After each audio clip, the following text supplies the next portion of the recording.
दीना में वजीर मुमलिकत बिलाल अजहर कयानी की आमद, ताज़ियत के बाद अवामी मसाइल पर अहम मुलाकात।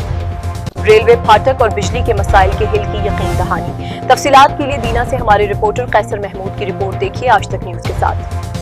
वजीर मुमलिकत बिलाल अजहर कयानी दीना में सरपरस्त आला अवामी प्रेस क्लब दीना मुगल रफीक भोला के भाई के इंतकाल पर ताज़ियत के लिए भोला मैरिज हॉल पहुंचे, जहां उन्होंने मरूम के साले सवाब के लिए दुआ की। इस मौके पर वजीर मुमलिकत ने अवामी प्रेस क्लब दीना के मेंबरान से मुलाकात भी की।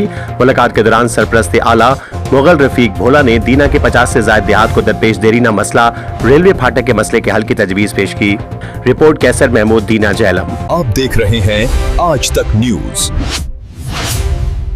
खबर सच के साथ। और कहा कि ये फाटक रोजाना घंटों बंद रहने के बाद शहरियों, तलबा, मरीजों और ताजरों के लिए शदीद मुश्किलात का बाइस बनता है, जबकि ट्रैफिक जाम मामूल बन चुका है। मतबादिल रास्तों की बेहतरी और कुशादगी एक मौसर और फौरी काबिल अमल है, इसको हल किया जाए। वजीर मुमलिकत बिलाल अजहर कयानी ने अवामी प्रेस क्लब की टीम को दीना के मसाइल को हल करने की यकीन दहानी कराई और रेलवे फाटक के मसले की संगीनी को मद्देनजर रखते हुए मुताल्लिका हुकाम को फौरी तौर पर इसका जायजा लेने और हल के लिए इकदाम करने की हिदायत जारी की।